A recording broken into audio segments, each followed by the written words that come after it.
Omukulu IGP Abbas Byakagaba akulembera polisi y'eggwanga nyaffe Uganda bagoyinza okuba ng'oyita IGP Inspector General of Police. Ebifaananyi byolaba weewo abadde atuuka olunaku olwaleero si yeka n'ebifaananyi eby'abasirikale ab'enjawulo bingi nnyo bye nkuteeredde kuno okuviira ddala ku bamayinja bali abasemberayo ddala wamu n'ababaddirira olunaku olwaleero ng'ennaku z'omwezi 3 March 2026. Uganda Police nga ekitongole ky'ebyokwerinda basisinkanye wali ku kitebe kyabwe ekikulu naggulu olunaku olwaleero. Babadde nno bali mu kutongoza Alipoota oba gyoyinza okuyita the Annual Crime Report 2025. Alipoota eno efulumizibwa buli mwaka. Baba balaga engeri emisango gye giziddwamu mu ggwanga wa ewasinze okubanga wava obuzibu na wa we basobodde okubanga basinga okubanga bakwata ne sekukwata yenna n'okubeera nga banyweza. Okusookera ddala IGP oba omukulu akulira police asiimye nnyo General Kaine Rugaba ate era mukadde ke kamu n'asiima n'amagye wamu n'ebitongole bya security ebirala ebitali police okubeera nti bakwasaganyizza wamu okulaba nga bajjawo obumenyi bw'amateeka n'okutebenkeza eggwanga. Mukadde ke kamu okusinziira ku alipoota eno efulumiziddwa olunaku olwaleero kiraga nga emisango egyasinga okuba nga gikolebwa mu mwaka gwa 2025 obubbi bwali ku mwanjo era emisango 5,636 gye gyalipootingibwa. Okuyisibwa obubi oba assault okutulugunya wamu n'okuba n'ebintu ebigwa mu layini efaananako bw'etyo akutyoboola egyo emisango gyali 2,836. Emisango egyekuusa ku bukaba oba sex related offenses kukwata abaana defilement ku rapinga bintu ebigwa mu kkowa eryo gyali emisango 1,266. ate emisango egy'okukubwa mu family sima bano bawaka beekubakuba omwami akubye mukyala akubye mwami n'ebintu ebigwa mu kkowa eryo egyo emisango gibadde 1,236 ate obumenyi bw'amateeka bunyagulizi babbi kulumba ne bamenya 1,1818. era okusinziira ku alipoota omukulu golaba ku kifaananyi ye IGP Abbas Byakagaba era okusinziira ku alipoota eno kibadde kiraga nti emisango the national crime rate stood at 402 crimes per 100,000 people nti gibadde nga emisango 402 ku buli bantu 10,000 bugamba buli bantu 10,000 badde bakola emisango 402 okusinziira ku alipoota eno efulumiziddwa olunaku olwaleero. In fact mukadde ke kamu era okwetegereza ensonga ez'enjawulo nga bwe zitambudde obuzibu emisango mu mwaka ogwa 2025 balaze nti bukendedde nti omwaka gwa 2025 obuzibu bw'emisango tebubadde bungi nnyo.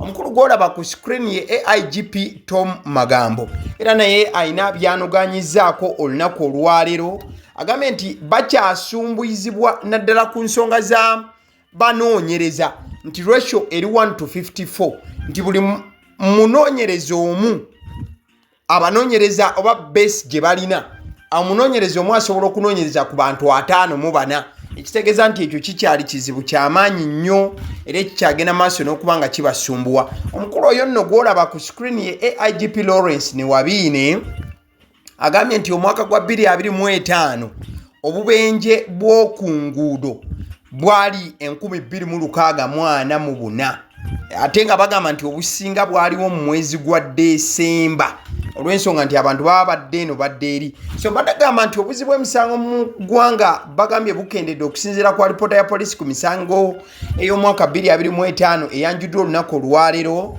Alipoota eno eraga nti mu mwaka gwa 2025 emisango egyalopebwa giri 19,645 so nga mu 2024 gyali emisango emitwalo 21,715 oba emisango 15 nga kino kitegeeza obuzimu emisango bwakka ebitundu 10 n'obutundu 2 oba 10.2% ku misango egyalopebwa mu mwaka gwa 2025. Emisango emitwalo 11,15 gyasindikibwa mu ofiisi ya Ssaabawabi wa gavumenti olw'emisango emitwalo 7,991 ne gitwalibwa mu Kooti nga kugina emisango emitwalo 2,499 gyasinga abaali bavunaanibwa era abantu emitwalo 3,173 be baakaligibwa. Mukadde ke kamu omuntu ayinza okubanga to my English speaking friends, let me get you a greater insight of what exactly has happened today. The Inspector General of Police Abbas Byakagaba attributed the drop to a combination, of the crime rate, to a combination of structural reforms and operational enhancements within the force, citing reforms in command technology and community policing.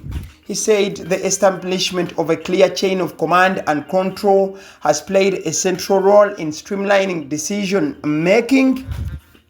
Reading the report, the Criminal Investigations Director, AIGP Tom Magambo, said case of assault reduced by 10.8% from 29580 in 2024 to 26366 in 2025, while sex-related offenses are reduced from 14,425 to 12,606, a 12.6% reduction, while domestic violence cases dropped by 12.2% from 14,073 to 12,361 cases. AIGP Magambo noted that economic and corruption-related cases dropped by 12.1%, while break-ins reduced from 13,511 to 11,818, while cases of threatening violence also dropped. The 2025 annual police crime report has indicated a 10.2% drop in crime in the country, as it has been unveiled today by AIGP and the IGP in their respective capacities. Mulain efanana kobweto kali abatubanga tuvude mu kinyanyi be mukwano gwange n'okuva ku alipoota ya poliisi olunaku lw'ensonga nga bwe zitambudde. Ekifaananyi kyolaba ku screen kyekya Kooti ensukkulumu mu Uganda. Mukwano gwange gwabadde tamanyi Kooti ensukkulumu oba the Supreme Court etaddewo ennaku 2 ez'okubeera nga bawuliriza emisango egikwatagana ku ssemateeka w'eggwanga lya Uganda. Supreme Court yataddewo olunaku olwanga 31 March lwe lunaku olw'enkya n'olunaku olwalumu April. Bagenda kubanga bawuliriza emisango egiwerera ddala 10 egikwatagana ku ssemateeka. Wabula ffe nga YouTube channel eyagaliwo omusango gwe tutunuulidde kugimu kugigenda okuwulirwa. Waliwo omusango gwa Attorney General versus Sundia Mohamud and others. Attorney General ayagala bakyuseemu mu ssemateeka. Ojja kujjukira nti Constitution eragira nti bwe baba basalidde omuntu life sentence oba musiba obulamu bwe mu kkomera okusinziira ku ssemateeka abategeeza emyaka 2. Kati okusinziira ku Attorney General omukulu Attorney General engeri gy'abagainingamu oba olulimi sikozesezza lwa kooti ayagala ekyo kikyusibwe babeere ng'omuntu we bagamba nti bakusalidde bulamu bwo bwonna ng'osibwa paka lw'olifiira mu kkomera. Kati egyo gye gimu ku misango egigenda okuba nga giwulirwa. Attorney General oba ssaabawolereza wa gavumenti asaba Constitution ekyusibwemuko. So it is Attorney General versus Sundia Mohamud abagoberera ebyamateeka awo muyina okubanga muteekawo nnyo eriise George mukwano gwange mulayini efaananako bwetyo. Kifaananyi kyolaba kifaananyi olunaku olwaleero by the way ngenda kusomeza 3 March 2026 emyaka giweze 11 kasooke ng'eddanga eyali omuwaabi wa gavumenti omukyala Namazzi Joan Kagezi atemulwa. Abakyamu beetega oba baateega n'amazzi ng'ennaku z'omwezi 3 Ogwokusatu 2015 so olunaku lwalwo egiweze emyaka 11 ky'omukyalo oyo afa. Ekifaananyi ky'olaba ku screen ky'omukulu amanyiddwa nga Godfrey Kazinda. Kyemmanyi mumumanyi bulungi nnyo nnyini ddala. Omukulu oyo yali accountant mu office ya Prime Minister oba OPM. Okusinziira ku alipoota ezivaayo kigambibwa nti ebyobugagga bwe byonna byanditundibwa ku nnyondo.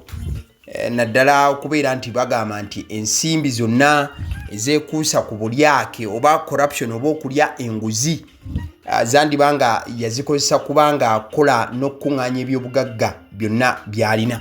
Era okusinziira ku mawulire agatannakakasibwa kisembayo kigambibwa nti yandibanga ebyobugagga biwereramu ddala obuwumbi 4. So tulinze kubanga tuwulira definitely information nga bw'enaaba evuddeyo side eyo. Kale awo nga tuvuddewo ku screen ekifaananyi ky'olaba kyekifaananyi ekyasharingiddwa omukulu Bobi Wine. Ebifaananyi ebyo bye byaliwo nga bazze okubanga bakwata mukyala w'omuyambi we. Mujjukira bulungi nnyo omuyambi we amanyiddwa nga Don Sheriff Najja. Ono ye assistant wa Bobi Wine. So ebyo bye bimu ku bifaananyi ebyakwatibwa olunaku lwe baanona omukyala, era ng'abantu abaamunona baali bambadde ebyambalo ebyekinnamagye, weewaawo newankubadde kwaliko abaali muleeya nga bw'oyinza okuba ng'okiyita. So Bobi Wine yavuddeyo n'awandiika obubaka obukwata naddala ku nsonga z'omukyalo ono, mukyala wa Don Sheriff Najja omuyambi wa Bobi Wine, era nga obubaka obwo ngenda kuba nga mbuyitaayitamuko wano okusobola okubeera nti okusigira ekifaananyi ekituufu na ku butya ensonga we bazikwasaganyiza nawa we batuuse, okusinziira ku update nga Bobi Wine kennyini bwagituwadde, n'okubeera nti bali mu kunoonya ne sekunoonya yenna wa omukyala gye yandibanga ali, newankubadde nga ebitongole bya security ne gye buli eno bikyagaanya okubaako kye binnyonnyola ku butya ddala ewatuufu omukyala bwe yandibanga ali. Okwena agamba nti this is Natabi Fauzia, who we fondly call Mama Cheyune, the wife of my personal assistant Don Sheriff Najja. She was abducted on 12th March 2026 when the military raided her home looking for me, and since that day she has never been seen again. It is now 17 days and she remains missing. This entire incident was captured on video as armed men dressed in UPDF uniforms shoved her into a waiting drone and drove away. To date, neither the Uganda police nor the UPDF has come forward to explain who these individuals were or where she was taken. Since her abduction, we have taken every lawful step to secure her release or at least establish her whereabouts. The matter was immediately reported to the relevant security authorities, but no clear answers have been provided to date. Neither do they even acknowledge or address the incident. Formal complaints have been filed with various human rights organizations and stakeholders, and continuous follow-ups have been made, but all yielding no meaningful response. Legal action has been initiated, including efforts to compel authorities to produce her in court and account for her disappearance. The application is set to be heard on 1st April 2026 at 8 a.m. in the High Court at Kampala. Despite all these efforts, Mama Cheyune remains missing. Her family continues to endure immense emotional pain as they wait for any information regarding her safety. We demand her immediate and unconditional release, or at the very least that she be presented before a competent court of law to answer whatever charges her abductors may have against her. No family deserves to go through this. No citizen should disappear without explanation. Bigambo ebiva mu bankaluwe yawandikiddwa Bobi Wine kagamba nti omukyala gwe mulaba ku screen Natabi Fauzia gwe bayita Mama Cheyune, mukyala w'omuyambi we Don Sheriff Najja, yatwalibwa ng'ennaku z'omwezi 12 March ab'amagye we baalumba ne basalako amaka nga banoonya ye kennyini Bobi Wine era Bobi Wine n'agamba kati ennaku 17 wabula omukyalo ono ne gye buli eno tebamulaba. Bagamba nti byakwatibwa butereevu ku butambi era agamba okuva omukyalo ono we yabulawo bakoze buli kisoboka. Bagamba nti ensonga baaziripootinga mu bitongole ebya security wabula aba security bagamba nti omukyala tebamanyiwa gye basobola kubanga bamujja nabo tebamanyi kituufu. Mukaddeke kamu Bobi Wine agamba nti boogedde n'ebitongole ebyenjawulo naddala ebirwanizi by'eddembe era bagamba nti ne mu mateeka baatuukayo era application gye baateeka mu kooti yakuulirwa ng'ennaku z'omwezi lumu April 2026 ku ssaawa 2 ez'okumakya. Bobi Wine agamba newankubadde tukoze bino byonna famire ekyali mu bulumi obw'ekika ekya waggulu era n'amaliza wansi ng'agamba tewali famire yandigwanidde kuyita mu bulumi bufaananako bwe buti era n'agamba tewali muntu wa bulijjo yandigwanidde kubanga abulawo mu ngeri ey'amankwetu era etakwatagana. Bankaluwa yawandikiddwa Bobi Wine. Awo we tuba nga tuvuddewo ekifaananyi kyolaba mukwano gwange eddakiika eno kifaananyi kya Bobi Wine n'omukulu gwe yasisinkanye. Mukulu nno w'amaanyi nnyo nnyini ddala mu Amerika era Bobi Wine yannyonnyodde ku nsisinkana eno n'okulaba nti akyayongera okutabakana okulaba nga alinawokko ekikyuka naddala mu lutabaalo olwa struggle. Agambe it was a pleasure meeting with Rep. Gregory Mix, ranking member of the House Foreign Affairs Committee, U.S. Congress Committee responsible for foreign policy, and a senior member of the House Committee on Financial Services. Our shared vision of advancing democratic principles and upholding human rights will only be achieved by holding repressive regimes accountable. N'agamba nti kyabadde kirungi okusisinkana Representative Gregory era n'agamba nti ono musajja mukulu nnyo naddala ku side gye wandiise nga eya Parliament era nga atuula ku kakiiko ako ak'ensonga akakwatagana n'ensonga z'ebweru era ng'agamba nti balina bye baawayizzaamu nnyo n'okulaba nti ensonga za demokrasiya okugitembeeta bonna kye kibakwataganya n'okubeera nti bali wamu n'okubeera nga balwanirira eddembe ery'obuntu. Ezo nno nsonga ku side eya Bobi Wine.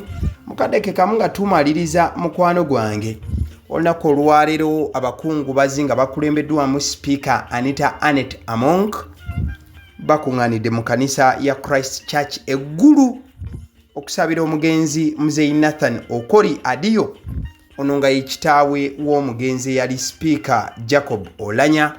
Muzeeyi Nathan Okori Adio aziikibwa ng'ennaku z'omwezi 31 March era nga yafiira ku myaka 97. Kale nzikiriza nkutegeeze ku bannaffe aba Honeybites bagamba nti bo omulimu gwe bakola gwa kukolera byakulya eby'abaana abadda ku masomero. Bwe tugamba abaana abadda ku masomero saabo bokka abadda ku masomero wabula n'ababeera ewaka balina package ey'ebyokulya eby'abaana mu line efaananako bwetyo. Gwe bakubire bukubizi obagambe njagala package y'ebyokulya by'abaana abali ku masomero oba abaana abalya ebyokulya. Balina ebyokulya yogera ku daddies, yogera ku binyeebwa, amawogola, yogera ku bagiya, yogera ku cupcakes, yogera ku donuts. Osobola okubafuna ku 0709 787508 ate era mukaddeke kamu bw'oba oyagala ku pizza size yonna era namba y'emu. Ate era mukaddeke kamu bakola ne cake eza buli mukolo babayita aba Honeybites. Njagala n'okutegeeza ku bannaffe aba Alson Painters UG bano basiizi ba langi era nga balina obukugu mu kusiiga langi era bamanyi ne langi ki egenda ku kizimbe kyo era mu ruumu ki. Tebasobola kuddira langi yandigenze mu kisenge ate ne bagisiiga mu ddiiro ey'omu dining ne bagisiiga mu kinaabiro. Nedda, Alson Painters UG omulimu gw'okusiiga langi bagukugukira ddala. Basiiga ebizimbe okuviira ddala ku ruumu emu paka ku makalina n'amakalina gwe bakubira ebukubizo bagambe nti Alson Painters UG namaliriza okuzimba ekizimbe kyange. In fact ne bwoba olina ekizimbe nga kikadde nga olaba langi yakyo efaanana si bulungi, Alson Painters UG bazze kugonjoola ensonga eno. Bakubire ku 0705 1936 be bannaffe aba Alson Painters UG. Aba Sedi Omusunsuzi lyerinnya eryange. Erinnya eryange yenze aba Sedi Omusunsuzi. Yenze atuula emabega w'omuzindaalo buli lunaku era ly'eddoboozi ly'owuliriza ku mukutu guno aba Sedi Omusunsuzi ly'eddoboozi eryo. Era ng'omukutu kwoli gwe guno ogwagaliwo. Nagamba nti information yonna gy'olaba ku channel eno tetugattamu kintu kyonna ate tewali kye tutoolamu. Information nga bw'eba eyingiddewo ffe bwe tugikwata ne tugikuwa. Kati gwe omulabi n'osalawo ki eky'okukozesa information eyo. Kati ky'ogenda okukola mukwano gwange bw'oba omaliriza okulaba vidiyo eno, likinga, commentinga ki ky'olowooza, mukadde ke kamu subscribinga bw'oba nga omukutu guno oli mupya. Ate era mukadde ke kamu sharingira mikwano gyo girabe vidiyo eno ate ne videos endala ku mukutu guno. Agaliwo YouTube channel, mwebale kutulaba.